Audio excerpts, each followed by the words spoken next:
Let's talk about bugbears. I love goblins. I love running goblin-heavy campaigns, and whenever I introduce someone to Pathfinder or Dungeons & Dragons, I generally have them face off with either a pack, horde, or like a warren of goblins, depending on party size.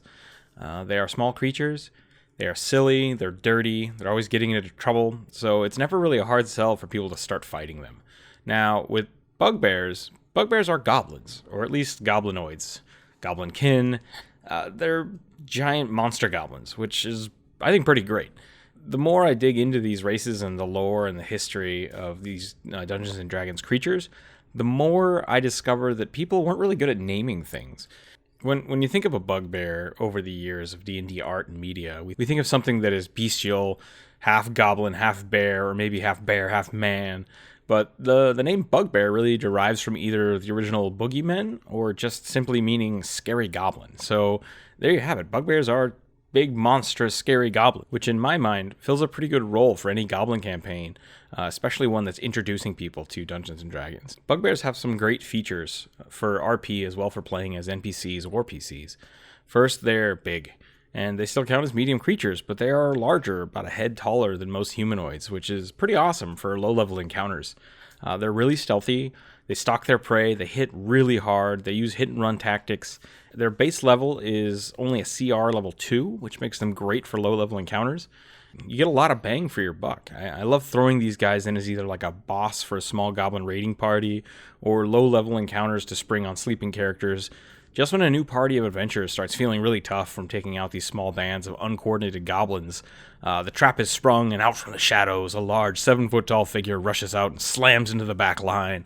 This large, furry creature wielding a large spiked mace, looming over with gloomy, milky, glowing white eyes. It's no wonder that people were scared of the boogeyman, if that was the description they were using. Some of my favorite things about them is their lack of culture.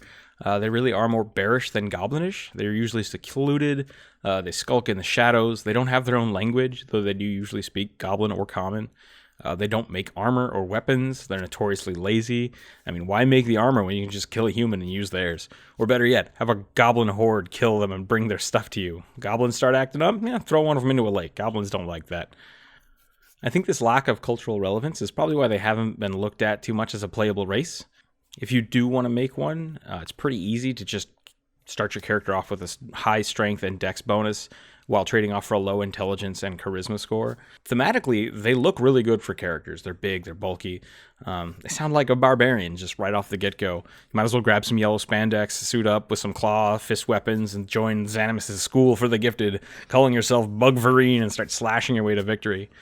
Seriously, though, if you want to make Wolverine in Pathfinder or Dungeons & Dragons, do it with a bugbear. I know trolls have the regen, but you could always get a ring of regeneration if you ever find 90,000 gold laying around. So just do the bugbear thing and get a healing potion in one of those beer hat things. Bugbears are pretty simple otherwise in the Pathfinder. No real unique things. In D&D, they are kind of set up with sneak attack passively, as well as brute, which gives them an extra hit die to damage. Which that might be something to talk to your DM about, or you could start off the game with a 2d12 damage with a battle axe. That'd be pretty awesome. That could be really interesting, but without breaking the bank, I think bugbears are great, especially thematically. If you're running a goblin campaign or you just want a bit more of a monster side of a creature, I think a bugbear would be a really cool way to do that. As always, if you're enjoying these videos, let me know in the comments below. If you have a cool story about a bugbear or you've gotten to play a bugbear in a campaign, please let me know. I'd love to hear those kind of stories. I think this will be a good stepping off point for me to start exploring some of the monsters from the monster manuals.